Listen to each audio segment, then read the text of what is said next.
Welcome to Central Florida's Drumbeat, which is brought to you by the Central Florida Association of Black Journalists and Time Warner Communications. Hello everyone, I'm Charles Morse. The Mid-Florida chapter of the National Forum of Black Public Administrators is an organization to provide a venue for professional growth to administrators in the area of local, state, and national government. Now today we have a guest from the local chapter to talk about the services they provide and opportunities for you to become involved. Also, later on in the show, we will have a couple of ladies here to introduce to you a new activity for networking and socializing with Central Florida's professionals. We'll be right back after this.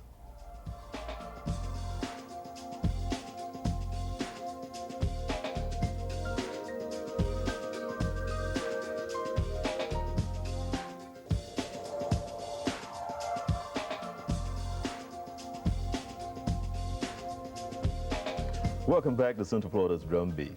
Let me make sure I get this right. To strengthen the positions of black within the fields of public administration, to increase the number of blacks in executive positions, to groom and prepare younger public administrators for senior level positions is the mission statement for the Forum for Black Public Administrators. Now, did I get that right? You got it right. Okay, we want to welcome Ms. Ralphetta Aker. She is from the Mid-Florida Chapter National Forum for Black Public Administrators. Welcome to Central Florida's Drumbeat. Thank you. Glad to be here. Okay, what is the Black Public Administrators?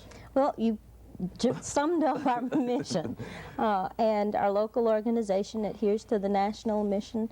The National Chapter, national organization, was founded in 1983 in South Florida. So it is a Florida homegrown organization that has grown to over 2,500 members nationally and internationally. We also have a chapter in South Africa that has recently started.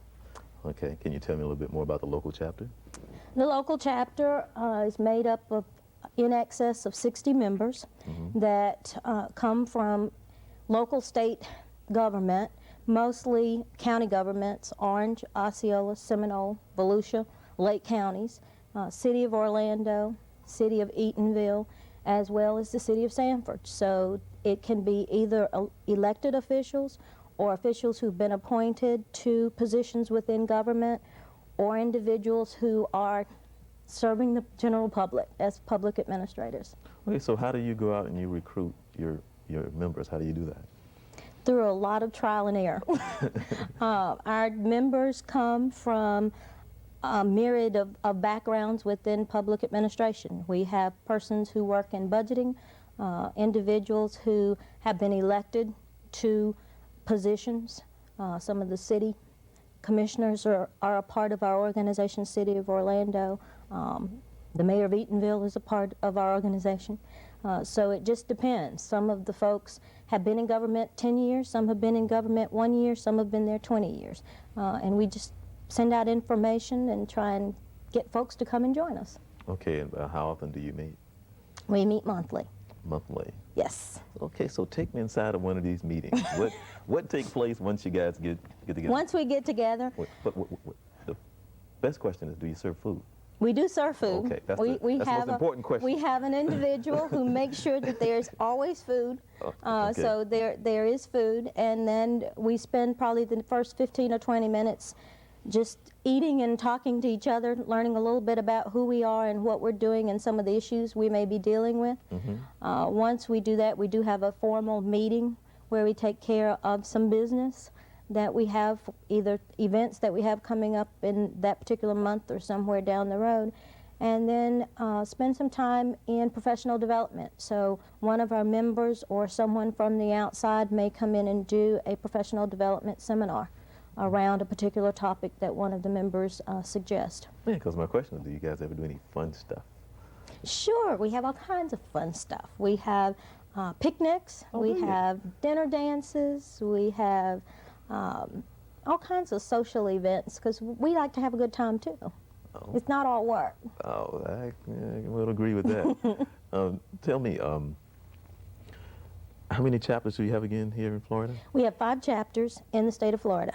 The South Florida chapter, Mid-Florida chapter, Tampa Bay chapter, a North Central Florida chapter, and a Tallahassee chapter. Now, do you all get together at any point in time of the year? We have a couple of different events that go on. One is our Council of Florida Presidents. And we come together on a quarterly basis and meet and talk about some of the issues that are going on within the state, such as affirmative action and some of those issues. And then we also plan our state conference. We have an annual state conference that takes place in October, and it moves according to the 5 chapters. Each of the 5 chapters has an opportunity to host the state conference, and this year we'll be in Tallahassee. Oh, okay. Now, I have my notes, and it says that you have 6 strategic plans. Yeah. Yes, and so I have 4, so I'm missing 2. I have a scholarship. Okay, tell me about the scholarship program. Scholarship program, I think the 4 you have are our external strategic goals. The scholarship program is designed, and we're working to put that together for a December presentation, hopefully, is designed for high school students. We have a process by which we try and solicit applications from local high school students who are generally seniors that are looking to go on to a 4-year, 2-year institution, hopefully to work in public administration. Okay, come back to the other 5, but how are you funded? How are we funded? We are funded through local fundraisers. We have been very fortunate in that our annual banquet has been able to generate funds for us through corporate sponsorships that we solicit and through the kindness of our members and friends and family and anyone else that we can get to buy a ticket to come. And so that's how we fund ourselves, is through the local events that we sponsor, and then we turn that money around and give it back to the community. Okay, so back to the scholarships. How do you go about, I guess, selecting the people that you give scholarships to, or the different schools? Well, it is an individual scholarship application process. So each individual would have the application, they'd submit it. We have a scholarship review committee that takes a look at those applications and makes the selection based on some criteria. And that committee's just getting up and running. So I can't tell you all the criteria and all the nuts and bolts of it, but we'll have it ready by the end of the year. Okay, the mentoring program. The mentoring program is something that's new to us, something we are going to try. And basically what we are looking to do particularly is to match young public administrators with, someone's going to look at me and go, older, public administrators, older in the sense of years in the profession, not in age. So we're going to begin to pair those individuals to try and groom younger persons coming in, first, second year persons out of college who are looking and aspiring to be managers or supervisors in the field of government, so that they can have someone there to call and say, hey, this is going on. What should I do? How should I react? What should be my next move? Also to do some of that professional development and grooming that needs to take place with folks who are new to the field. Okay, now we're going to get back to the plans, but when you come together and you talk and everyone get to know one another, what are some of the things that you mostly focus on, and what appears to be some of the problems that come up in the meetings that you try to deal with? I know you may have 3 or 4, but what are some of the major problems that always appear to come up with people coming into the program? I think one of the things that we've hit on in the last few years is the issue of gender and equal pay for equal work. Being a black female, particularly in the field, gets into some venues and some areas. We have members who are striving to survive in the field, who may be in appointed positions, who are looking for some direction on where to go, how to go. What are some of the issues that we deal with when it comes to employees, when it comes to dealing with supervisors and dealing with subordinates and dealing with coworkers. So we try and address a lot of those issues through the programs that we put in place, and have had individuals come in and do a workshop on gender, have had individuals come in and do workshops dealing with who are you and how do you work, way to access the skills that you have. The fact that you're going out into the national conference. Oh my. The conference is held annually, and it is, we will have anywhere from about 1,000 to 1,500 public administrators from across the United States come together, anywhere from the city manager to those in federal government. There are workshops that center around different aspects: technology, changes in human resources, changes in budgeting, community development. So workshops around all of those types of issues that, depending on where you are in your work, you can go and attend those workshops, get some real good professional development pieces out of it, and some how-tos, so that you can bring that back and begin to implement maybe some different strategies in your local workplace. Do you know if one of the nationals will be in Florida sometime in the near future? Actually, it will. In 2003, Okay. we'll be back in South Florida, in Fort Lauderdale, kind of our birthplace, celebrating our 25th anniversary. And so we've decided to bring the conference home. Okay, now this fall, one of your goals is to work with some elected officials for sponsoring a forum. Yes. Yes. Yes. Okay.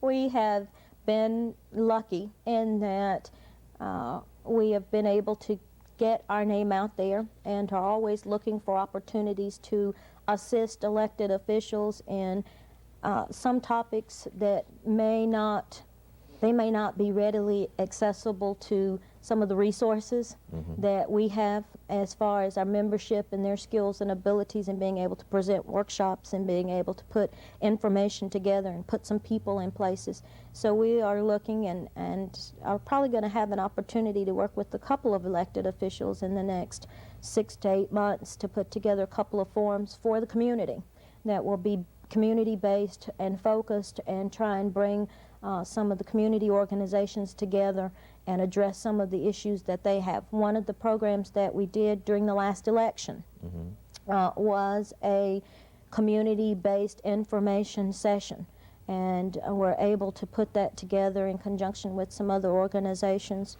What does that mean?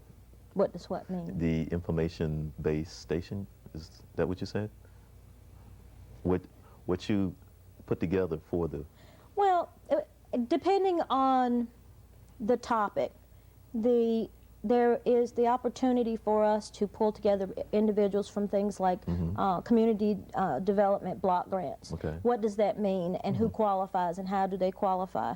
Okay.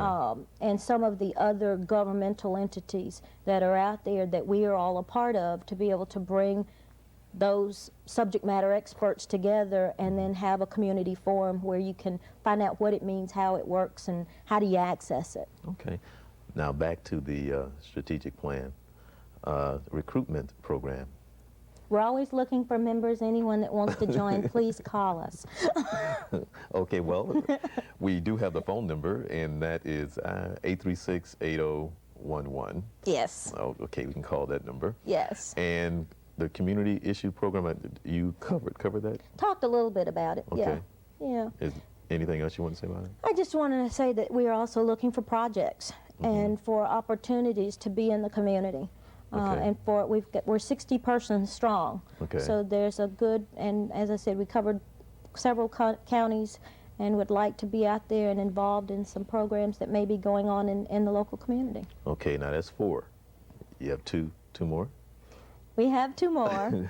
The 2 more are pretty much internal, and they deal with, see now you're going to make me look at my notes, the chapter coordination, which is an internal piece to try and keep our group together, and then a program committee that handles our banquet and the different, as if we're looking to have an expert come in, they're the ones who will do the contacting and bringing someone in on a particular topic. Okay, quickly, we will give out your phone number again, but once again, how does one register?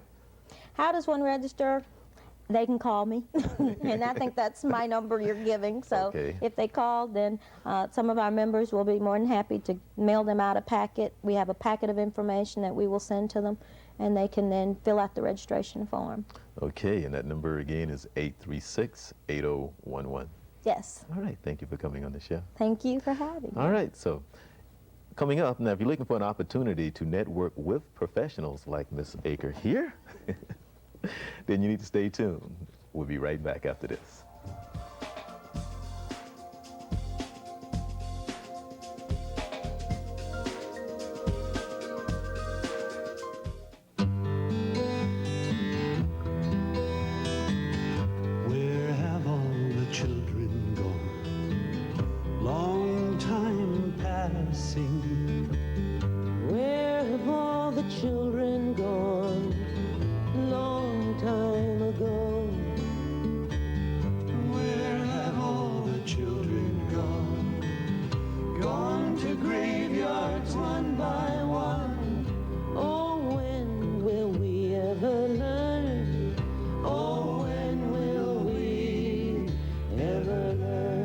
Every day, 10 children are killed by gunfire.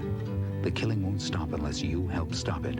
Call 1-800-WE-PREVENT to find out what you can do. Not one more lost life, not one more grieving family, not one more. Oh, when will we ever learn?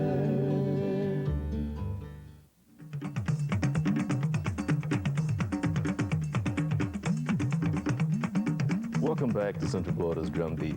You know, after a long week of working hard and you're looking for a place to kick back and relax and have a nice time and do a little socializing. Well, joining me right now are two young ladies that are here to tell us about a socializing event that they have going on right now. And welcome to Central Florida's Drumbeat. Thank you.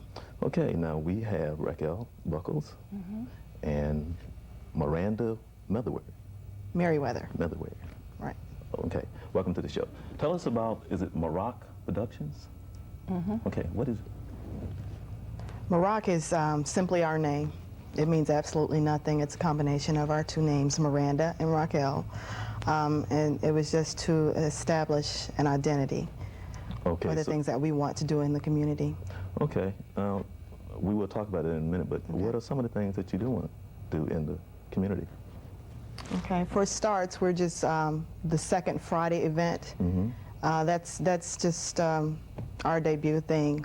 We want to have an event every second Friday of the month to where professionals can come together and network and make some contacts in the Central Florida area and hopefully birth some new ideas, some new businesses, opportunities in the area. Okay, well, let's talk about the second Friday itself now. Okay. The cost is $10. Right. Yes, okay. Now, this is the good part. You have the free buffet, Free buffet, some good food, right? and you have a cash bar, and some music so we can get on the dance floor and dance a little That's bit. right. Okay, and some door prizes. Exactly. All right. Now, you're catering, or you're trying to cater to what we call the professionals here in Central Florida. I'm going to ask you, why did you feel it necessary? Well,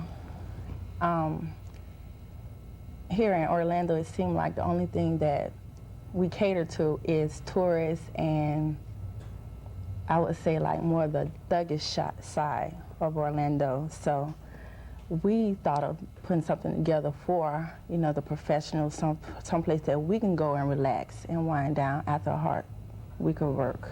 Yeah, living here in the area and talking to some people, generally you hear the conversation where people go to socialize and to come together and do some networking. And generally it starts off at one place and it kind of die down, and there's just maybe 3 or 4 places that you can name, you can name on your hand that people actually go out.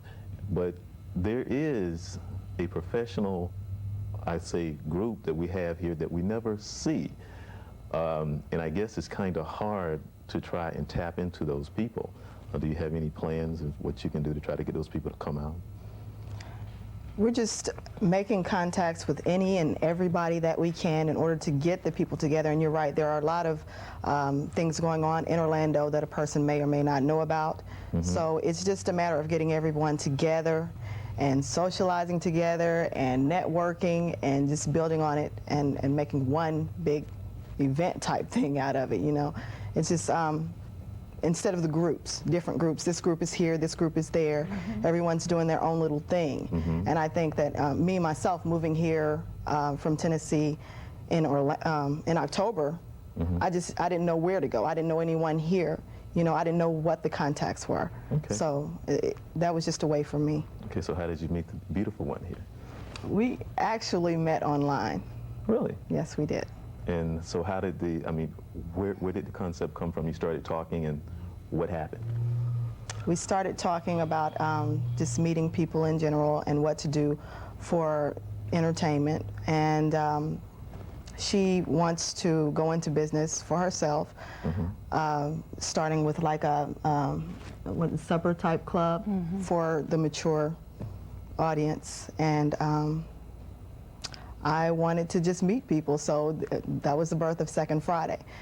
You know, you've heard of First Friday, and I don't know, Second Friday was something I was familiar with in Tennessee, so that's where that came from. Okay, now let me ask you, it's held where? At various locations.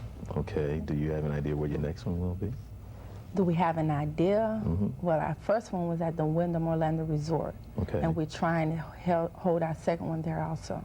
Okay, now if I wanted to find out more information, people that's watching, I do have 2 phone numbers, and that is 816-4208, correct? Right. And the other one is 481-2163. You also have a web page. Okay, and should I give out that web page? Sure. Okay, it's www.angelfire, that's ANGELFIRE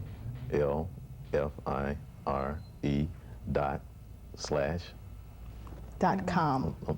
Right, I'm sorry, .com/FL2/MIRAQ. Right.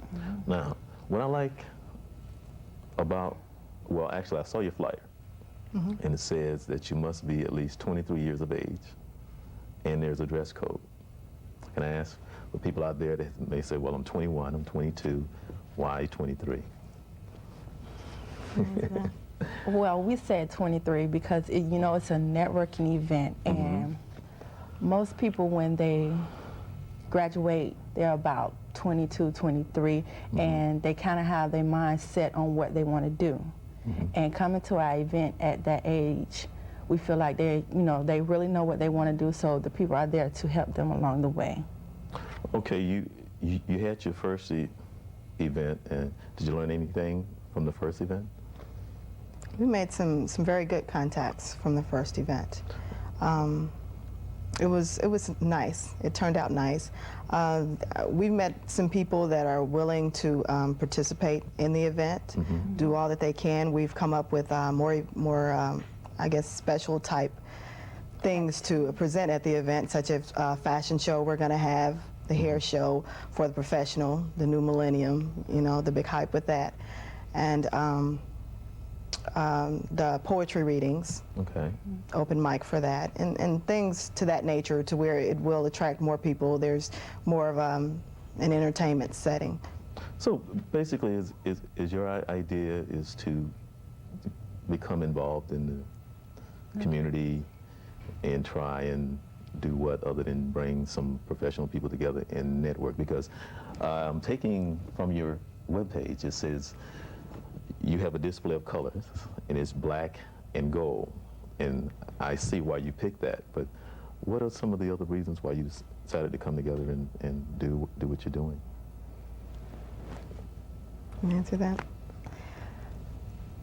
Well, I would say just basically getting involved in the community, trying to build the African American community. I wouldn't say that it's not strong now, but I'd like to. I'd like to see something a little greater than what it is. People working more together, like we said, the different groups.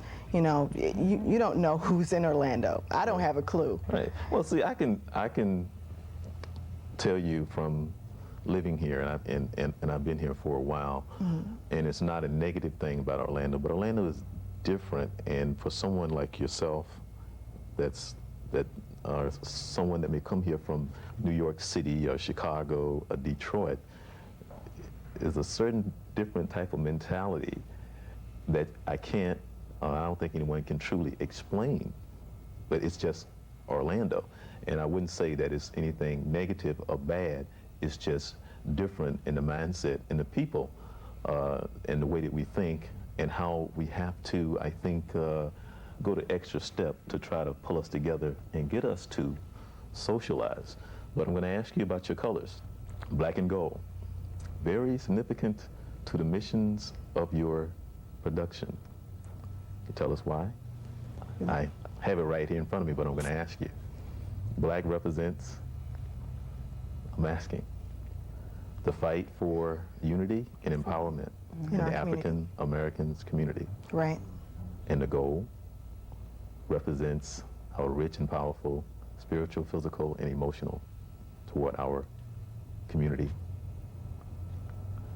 Comment on that. It's black and gold, plain and simple. I mean, you know, it's all about strength in the community and how rich and how strong we could be, which is the goal, the riches, just by working together. Instead of, you know, pull forces together, work as one. Okay. And I guess it just keeps going back to that, you know, just eliminate the groups and let's work together. Okay, and I think that's what I was talking about earlier, and how it may be a kind of a struggle for you, and I tell you, don't give up, because I'm not discouraged. We are here, okay, and it may take a little effort, but we are here, and I think what you're doing is great, and I hope that it is a success for you, and I want to thank you both for coming on the show. Thank you so much. All right, now that's all the time we have for today.